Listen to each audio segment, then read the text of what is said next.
आप सभी को मेरा नमस्कार। मेरा नाम अनिल कौशिक है और मैं गणित अध्यापक के पद पर राजकीय मॉडल संस्कृति वरिष्ठ माध्यमिक विद्यालय सांगी रोहतक में कार्यरत हूं। आज कक्षा 10वीं के गणित विषय के 2 चर वाले रैखिक समीकरण उपविषय पर चर्चा करेंगे।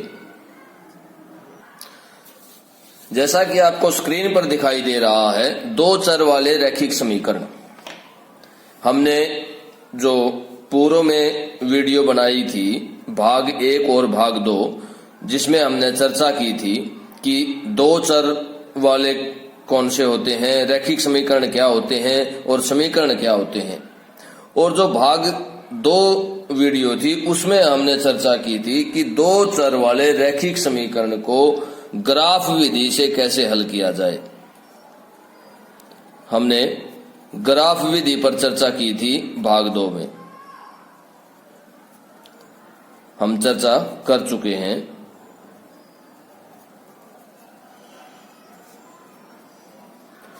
भाग 2 वीडियो में। अब 2 चर वाले रैखिक समीकरणों को, वैसे तो बहुत सारी विधियां हैं इनको हल करने की, 2 चर वाले रैखिक समीकरण का हल निकालने की, लेकिन जो हमारे सिलेबस में है वह उन विधियों पर चर्चा करेंगे। हमारे सिलेबस में 4 विधि है 10वीं कक्षा में 2 चर वाले रैखिक समीकरणों को हल करने के लिए, जिसमें एक विधि पर हम चर्चा कर चुके हैं कि ग्राफ विधि द्वारा हम कैसे 2 चर वाले रैखिक समीकरणों को हल करते हैं। अब इसके बाद दूसरी विधि है प्रतिस्थापन विधि।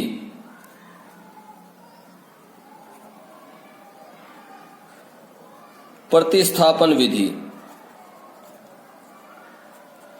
और तीसरी विधि है विलोपन विधि।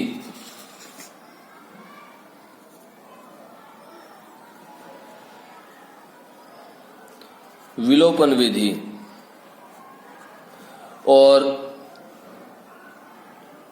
एक और विधि है वज्र गुणन विधि।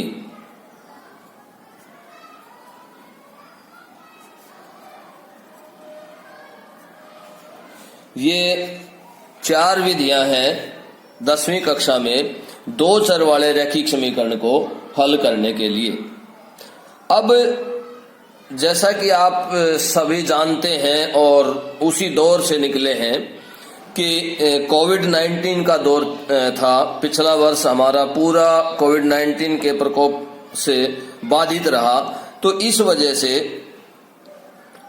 SCERT हरियाणा ने वज्र गुणन विधि जो है वो इस वर्ष के सिलेबस में से हटा दी है। तो आज हम जिन 2 विधियों पर चर्चा करेंगे वे हैं प्रतिस्थापन विधि और विलोपन विधि। तो आइए पहले प्रतिस्थापन विधि पर चर्चा करते हैं।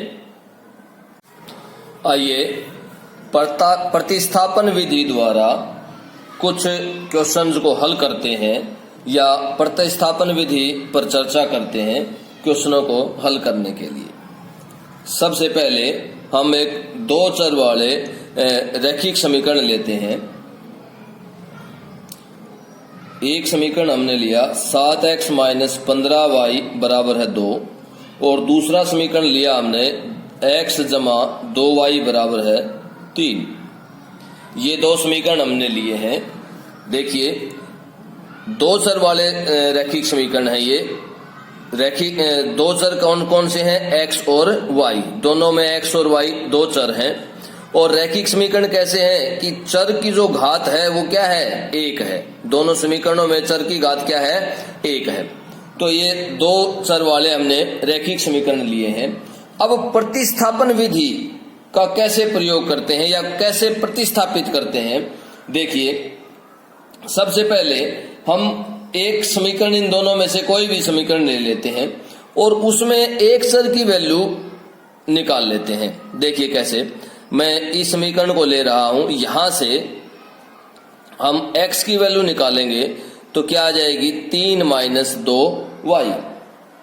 अब इस x की वैल्यू को दूसरे समीकरण में x की जगह प्रतिस्थापित करना है। यही प्रतिस्थापन विधि है कि एक समीकरण में से हमने एक चर की वैल्यू निकाल ली, हम इसको समीकरण 1 दे देते हैं, इसको समीकरण 2 नाम दे देते हैं और इसको क्या देते हैं, समीकरण 3 दे देते हैं। अब समीकरण 3 को समीकरण 1 में रखना है। तो देखिए क्या लिखेंगे यहां पर कि समीकरण 2 से निकाला गया x चर का मान समीकरण 1 में प्रतिस्थापित करने पर, प्रतिस्थापन करने पर या प्रतिस्थापित करने पर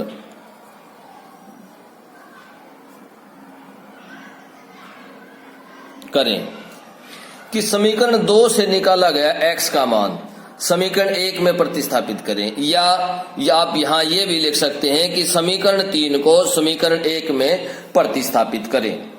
तो देखिए हमारे पास समीकरण 1 क्या है, 7x माइनस 15y बराबर है 2। अब उसके बाद यहां से x कहां पर है, 7 के गुणा में है और x का गुणांक क्या है, 7 है यहां पर।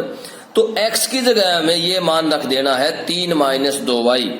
तो देखिए कैसे, 7 मैं यहां ब्रैकेट में ले रहा हूं x को, x माइनस 15y बराबर है 2।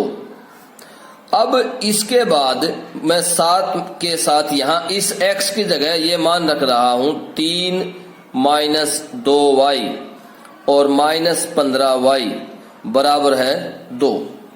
अब ध्यान से देखिए ये हमारे पास क्या है, ये 3 माइनस 2y, ये इस x का मान है, इस x का मान, ये x की जगह हमने इस मान को रख दिया। अब इसको कैलकुलेट कर देना है। तो देखिए कैलकुलेट कैसे करेंगे, ध्यान से समझिएगा। 7 तिये 21, 7 दूनी 14 और y साथ में आ जाएगा और माइनस 15y बराबर है 2। ये हमने ब्रैकेट खोल दी, ब्रैकेट ओपन करने के बाद हमारे पास ये आ गया 21 माइनस 14y माइनस 15y बराबर है 2। अब यहां से हमें y की वैल्यू प्राप्त हो जाएगी। देखिए कैसे y की वैल्यू प्राप्त होगी, हमें y वाली जो टर्म है उन दोनों को जोड़ या घटा कर लेंगे। जोड़ने के बाद क्या आ जाएगा, माइनस 29y आ जाएगा जोड़ने के बाद। और इस 21 को बराबर से दूसरी तरफ लेके जाते हैं, क्या आ जाएगा 2, ये इधर जमा का है तो उस तरफ जाकर के क्या हो जाएगा, घटा का हो जाएगा। और इसको कैलकुलेट करने के बाद हमारे पास क्या आएगा, माइनस 19। अब उसके बाद फिर थोड़ी सी कैलकुलेशन करते हैं हम। देखिए माइनस 29y और बराबर है हमारे पास क्या आ गया, माइनस 29y बराबर है माइनस 19। अब यहां से आप इन दोनों को प्लस कर सकते हैं, माइनस माइनस प्लस हो जाएगा। और y का मान जब निकालेंगे तो y का मान क्या आ जाएगा, यहां से देखिए y 19 और ये 29 जो है वो y का गुणांक है, गुणा में है y के साथ, और ये y के साथ गुणा में है तो उस दूसरी तरफ लेकर जाएंगे तो किस में हो जाएगा, भाग में हो जाएगा। और इस तरह से हम y का मान निकाल पाएंगे। ये तो हमने निकाल लिया y का मान, यहां से y की वैल्यू आ गई हमारे पास। अब x की वैल्यू कैसे निकालनी है, तो x की वैल्यू यहां पर क्या करेंगे, x की वैल्यू निकालने के लिए कि y का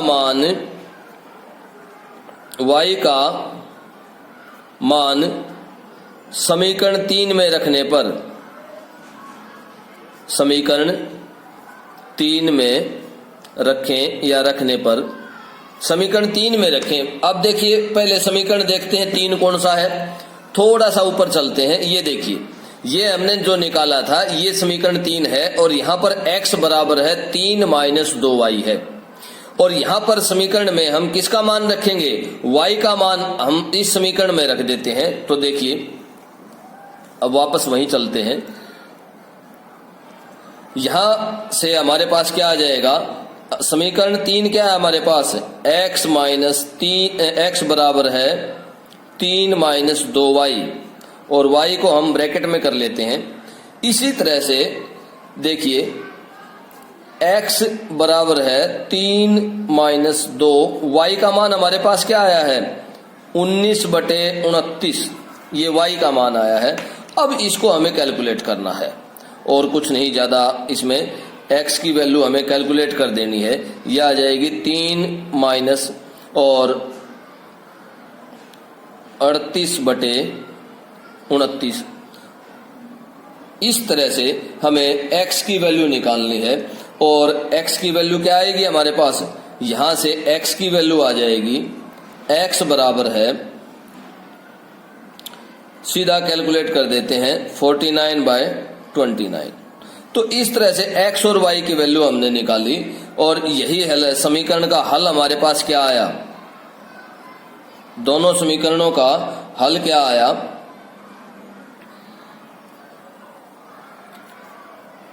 x की वैल्यू क्या आई थी हमारे पास, x की वैल्यू आई थी 49/29, और y की वैल्यू क्या आई थी हमारे पास 19/29 या 19/29।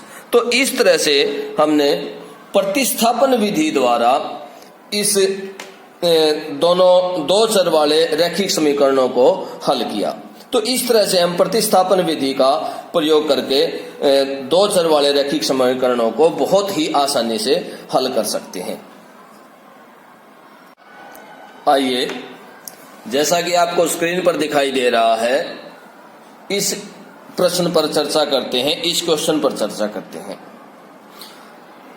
क्वेश्चन क्या है देखिए, दो संख्याओं का अंतर 26 है, दो संख्याओं का अंतर 26 है, एक संख्या दूसरी संख्या की 3 गुनी है, इन्हें ज्ञात कीजिए। जैसा कि आपको प्रश्न में दिया गया है, आपको उसी के अनुसार चलना है, जिस तरह से वह प्रश्न में कह रहा है, आपको आदेश कर रहा है, आदेशित कर रहा है, निर्देशित कर रहा है कि प्रश्न के अनुसार ही हमें चलना है। तो इसका हल कैसे करेंगे देखिए, सबसे पहले हम मान लेते हैं, दोनों संख्याओं को मानते हैं कि माना पहली संख्या बराबर है x, और माना दूसरी संख्या बराबर है y। हमने दो संख्याएं मान ली। दो संख्याएं क्यों मान लेते हैं, यहाँ पर हम इसको एक संख्या मानकर भी निकाल सकते हैं, लेकिन हमारे जो सिलेबस में दिया गया है वो दो चर वाले रैखिक समीकरण दिए गए हैं, रैखिक समीकरण युग्म, तो हमें दो चर ही मान के चलना है। तो अब देखिए, अब वो प्रश्नानुसार क्या कहता है, तो ध्यान से समझिएगा। प्रश्नानुसार,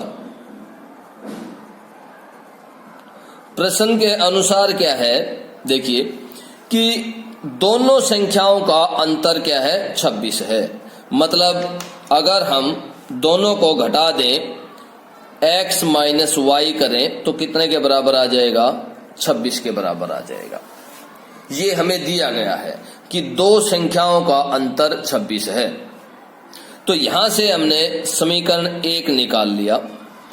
अब इसी तरह से वो आगे क्या कहता है देखिए कि एक संख्या दूसरी संख्या की 3 गुनी है। यहां पर जो ध्यान देने वाली बात है वो यह है कि इनमें से बड़ी छोटी संख्या कौन सी है। अब जब हमने इन दोनों संख्याओं में अंतर 26 लिया है, तो बड़ी संख्या में से छोटी संख्या को घटाएंगे तभी तो पॉजिटिव बचेगा। तो इस तरह से हमने बड़ा किसको मान लिया, यहाँ पर x को मान लिया। अब यहाँ पर प्रश्नानुसार क्या करना है देखिए कि एक संख्या दूसरी संख्या की 3 गुनी है। छोटी संख्या की बड़ी संख्या ही तो 3 गुनी हो सकती है।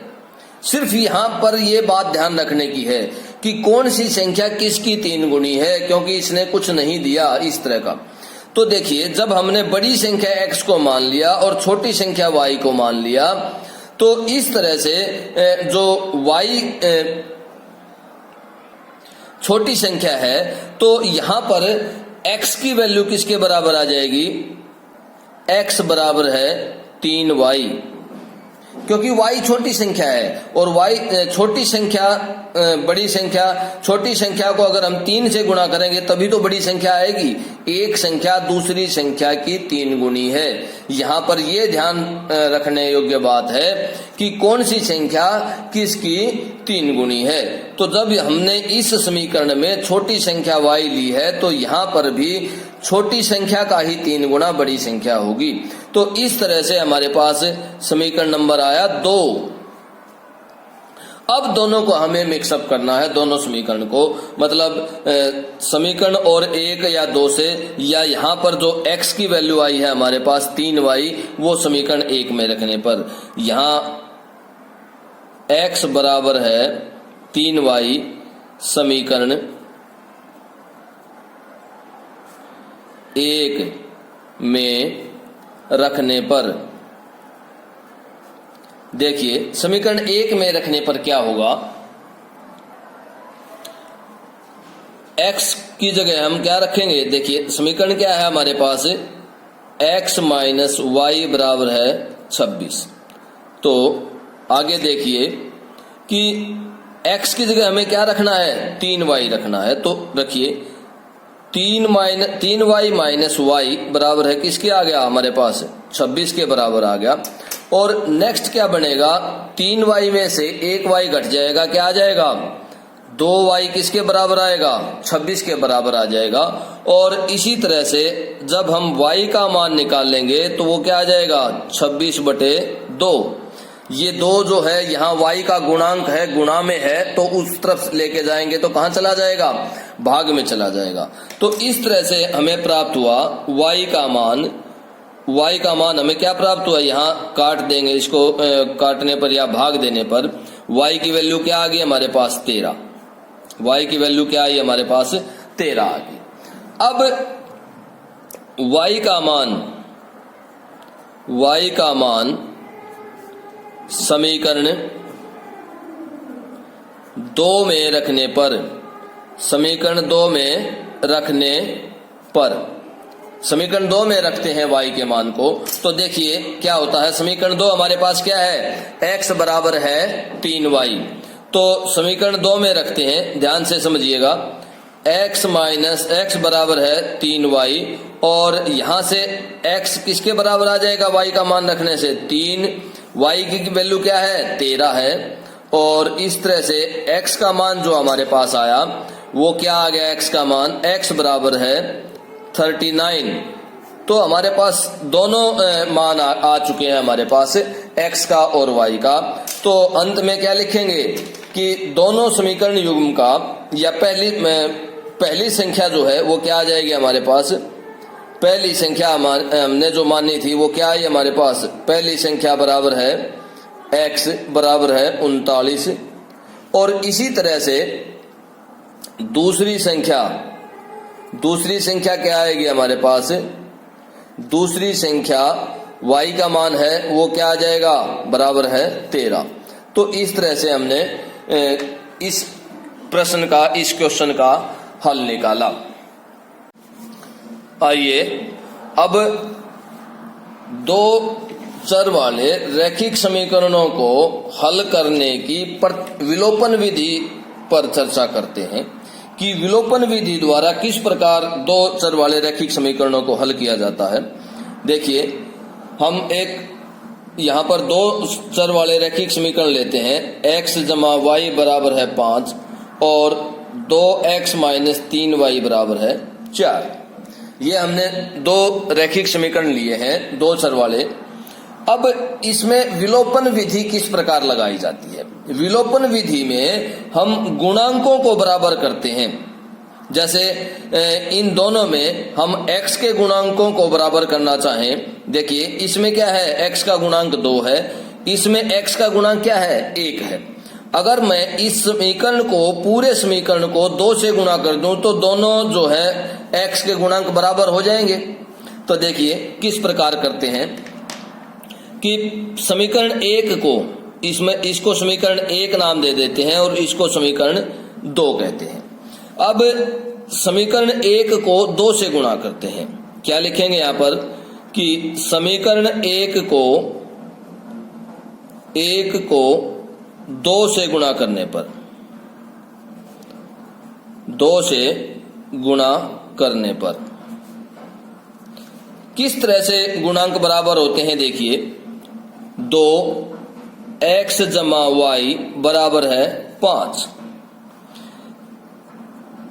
इसको गुणा करेंगे तो ये हमारे पास क्या आ जाएगा 2x जमा 2y बराबर है 10। अब विलोपन कैसे करते हैं। विलोपन मतलब हम एक वेरिएबल को, एक चर को लुप्त कर देते हैं, विलुप्त कर देते हैं, उसको ही विलोपन विधि कहा जाता है। देखिए किस प्रकार से।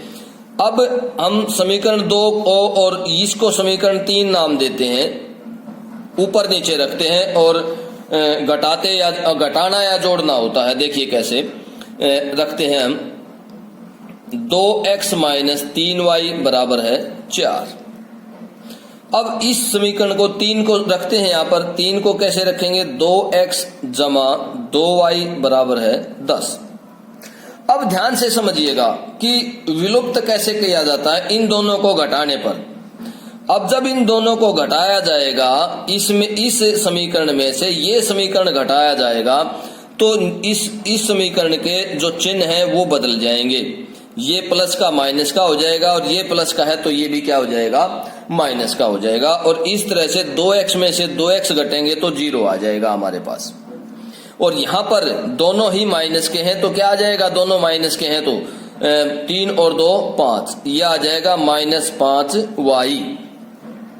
और यहां पर 4 में से 10 घटाया जाएगा तो क्या आएगा -6।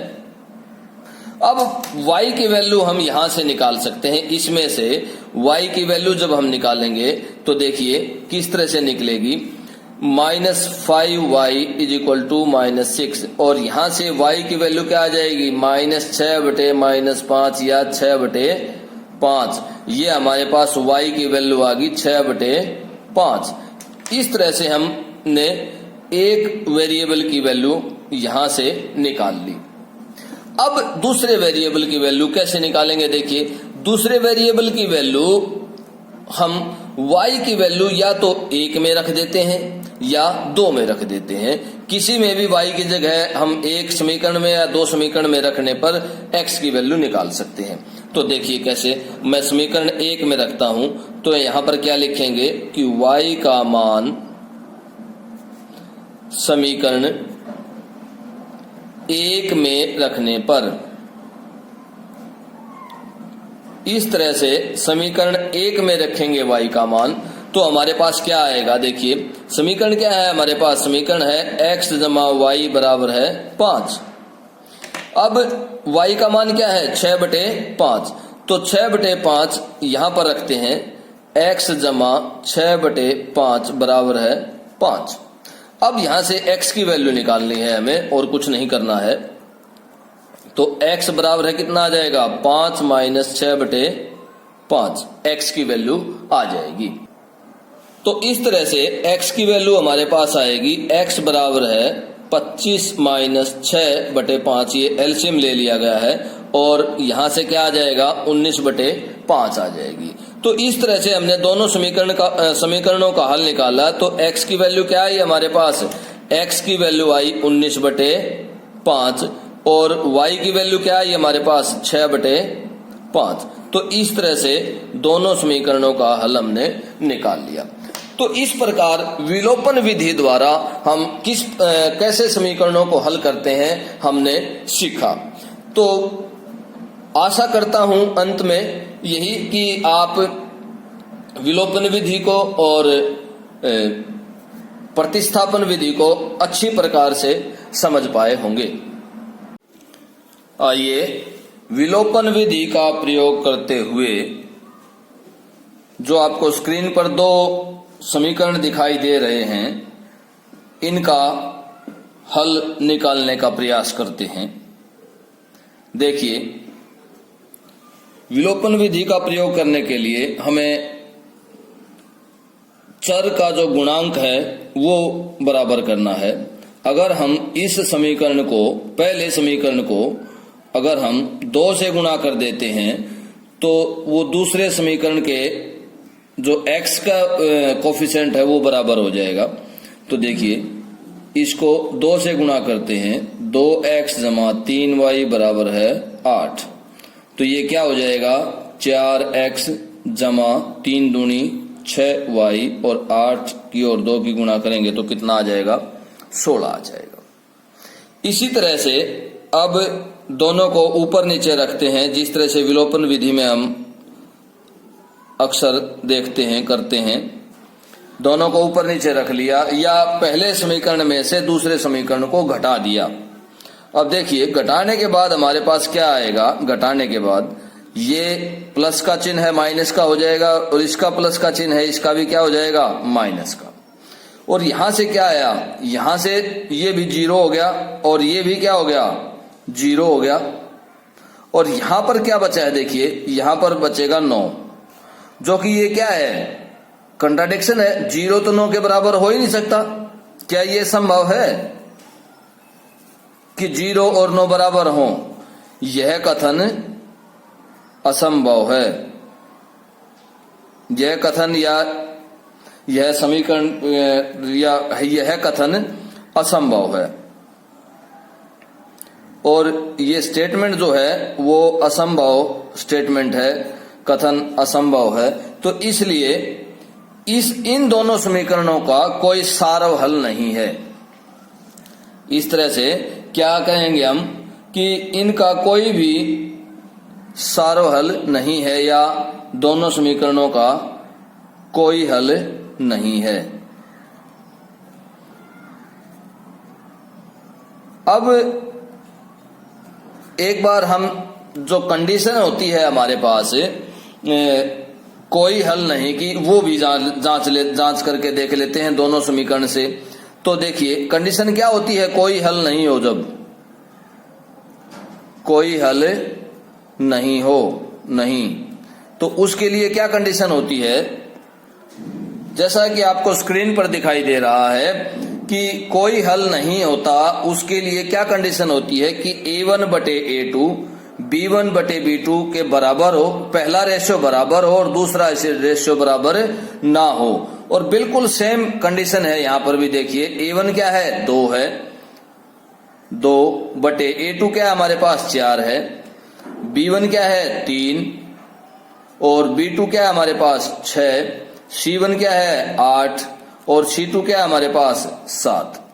अब देखिए, इन दोनों को अगर हम डिवाइड करते हैं तो ये क्या आ जाएंगे, ये दोनों रेशियो तो इक्वल हैं लेकिन ये इक्वल नहीं है।